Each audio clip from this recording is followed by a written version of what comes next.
राख रह गई, वो राख जो अहंकार, अधर्म और अपमान की अंतिम परिणति थी। वीरभद्र शिव की आज्ञा पूरी कर चुका था, पर यह कहानी यही नहीं रुकती। अब आएगा वो क्षण जब शिव स्वयं यज्ञ स्थल पर पहुंचेंगे, सती के शव को उठाएंगे और सृष्टि में संतुलन डगमगाएगा। जब महादेव यज्ञ स्थल पर पहुंचे, उन्होंने सती के जले हुए शरीर को देखा। वह दृश्य ऐसा था जिसने स्वयं काल को रुला दिया। शिव ने धीरे से कंपाते हाथों से अपनी सती को बाहों में उठा लिया। उनकी आंखों से आंसू थे और फिर वह चल पड़े। शिव सती के शव को अपनी गोद में लिए पूरे ब्रह्मांड में भटकने लगे। उस विरह में जो पूरे ब्रह्मांड को भयभीत कर रहा था, ब्रह्मांड असंतुलित होने लगा। देवता भयभीत हो उठे। यदि शिव यूं ही विलाप करते रहे तो सृष्टि का संतुलन टूट जाएगा, प्रलय आ जाएगा।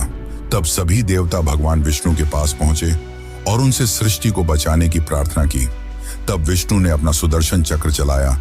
जैसे ही सुदर्शन चक्र चला, उसने सती के शरीर को टुकड़ों में विभाजित कर दिया। शिव कुछ क्षणों के लिए रुके पर प्रतिरोध नहीं किया। यह सृष्टि के लिए आवश्यक था। जहां जहां सती के अंग गिरे, वहां दिव्य ऊर्जा फैल गई। पृथ्वी के वे स्थान शक्ति से भर उठे और वहीं बने शक्तिपीठ। ये कोई सामान्य स्थल नहीं थे, ये उस अमर प्रेम की गवाही थे जो शिव और सती के बीच था। ये थे वे स्थान जहां स्त्री, शक्ति, प्रेम, बलिदान और भक्ति सब कुछ एक साथ साकार हुए।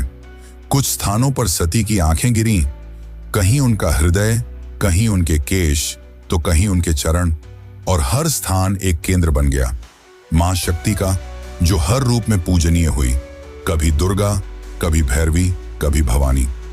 यही वे स्थान हैं जिन्हें आज हम कामाख्या, वैष्णो, ज्वाला, हिंगलाज और तारापीठ जैसे नामों से जानते हैं। इस प्रकार सती के वियोग से जन्मे ये शक्तिपीठ न केवल देवी के अंग हैं, ये उस प्रेम की शाश्वत उपस्थिति है जो आत्मा से आत्मा तक जुड़ता है। शिव अंततः हिमालय लौटे, पर अब वह ध्यान मग्न हो गए। वर्षों तक एक चट्टान की भांति बैठ गए, समाधि में डूबे। ना शब्द, ना गति, ना भावना, बस मौन और सती की स्मृति। काल की धारा आगे बढ़ती है, युग बदल जाते हैं, पर कुछ कहानियां समय की सीमाओं से परे होती हैं, और सती की कथा उन्हीं में से एक है।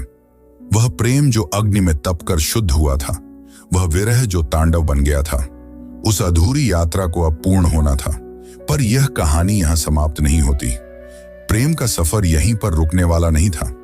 जहां अग्नि ने प्रेम का रंग दिखाया था,